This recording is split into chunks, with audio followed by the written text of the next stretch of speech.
When you stayed because you hoped they'd become who you needed, love slowly turned into waiting. Not waiting for a message, not waiting for a moment, but waiting for a version of them that only existed in your mind. So breathe with me now, slowly.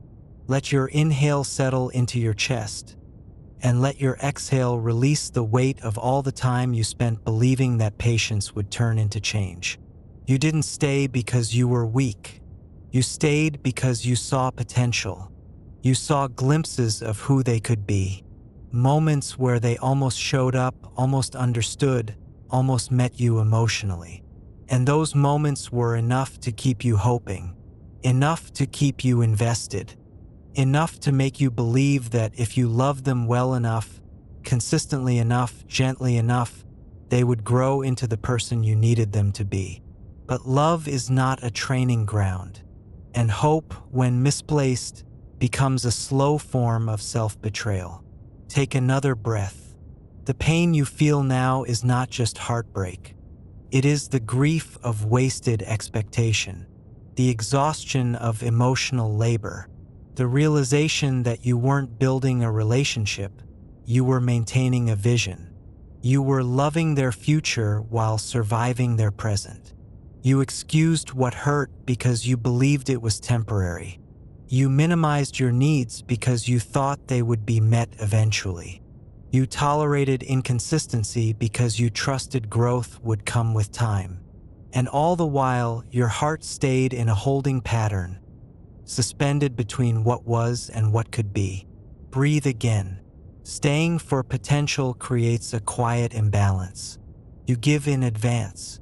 You forgive before repair. You invest before proof.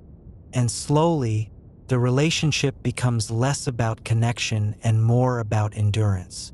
You begin to measure love by effort instead of reciprocity. You start celebrating small changes as victories, even when the foundation remains unstable. You tell yourself that everyone grows at their own pace, that healing takes time, that love requires patience. And while those things are true, they become dangerous when they are used to justify staying in a place where your needs are consistently unmet. You weren't asking them to be perfect. You were asking them to be present, to be emotionally available, to be consistent, to be safe. And instead of receiving those things, you kept waiting for them to arrive. Take another slow breath. One of the hardest truths to accept is that potential is not a promise. Someone can have the capacity to grow and still choose not to. Someone can understand your needs and still avoid meeting them. Someone can love you in their own limited way and still be unable to love you in the way you actually need.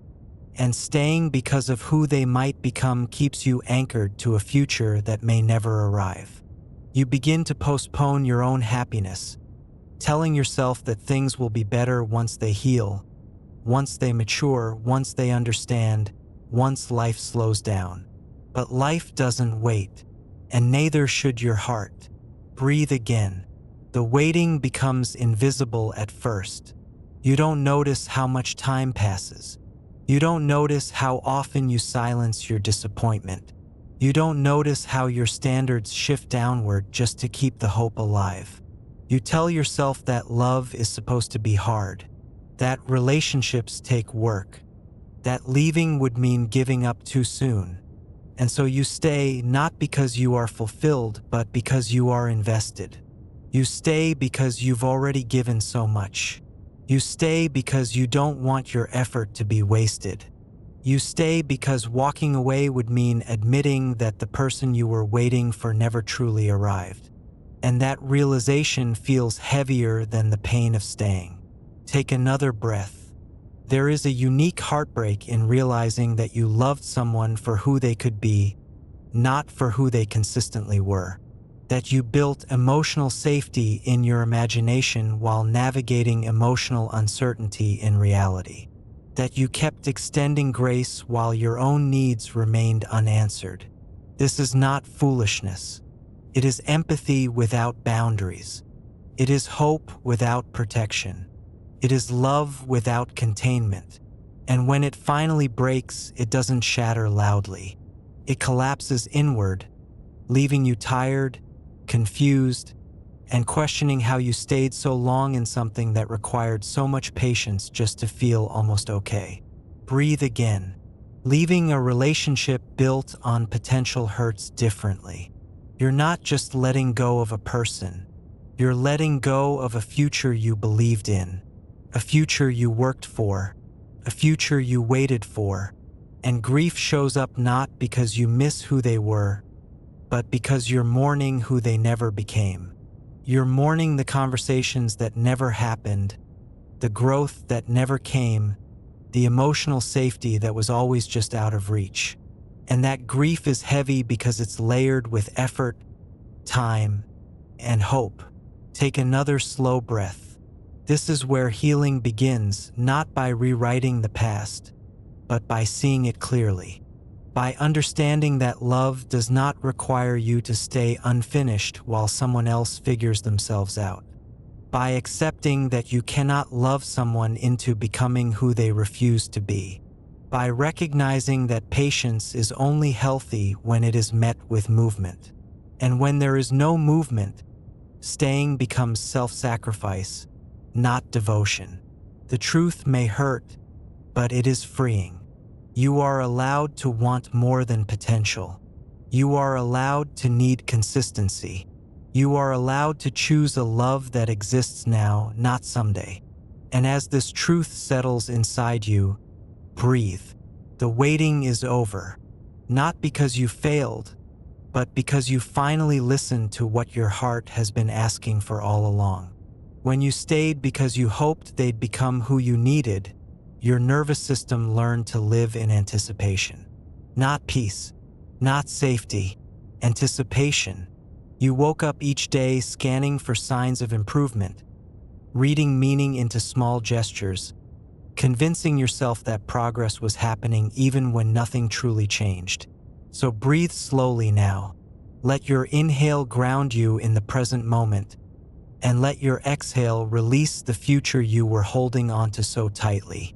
Living on potential keeps you emotionally suspended. You are never fully here because you are always waiting for later. Later when they understand. Later when they show up. Later when they are ready. And while you are waiting, your life is quietly passing by. Your needs stay postponed. Your joy stays conditional. Your peace stays dependent on who they might become instead of who they are right now. Take another breath. There is a deep fatigue that comes from loving someone who promises growth but delivers delay. From hearing words without follow-through. From seeing awareness without action. From receiving just enough hope to stay, but never enough change to feel secure. Over time, this kind of love trains your body to accept uncertainty as normal. Your nervous system stays alert. Your heart stays guarded. Your expectations lower so disappointment hurts less.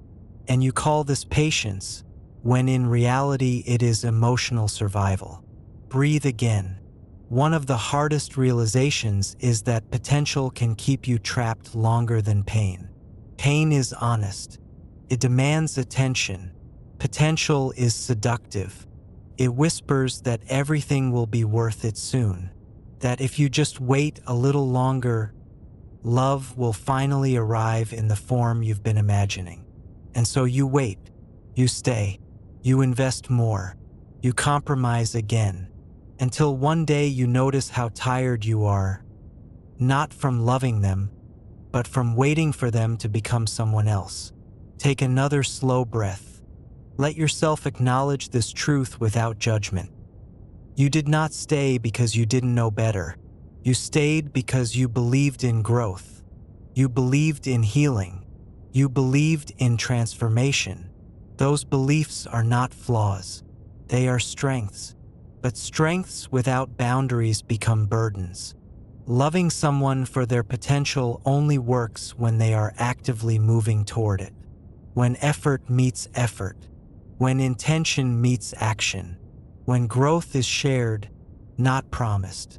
Without that, hope becomes heavy, and you end up carrying both the relationship and the future alone. Breathe again.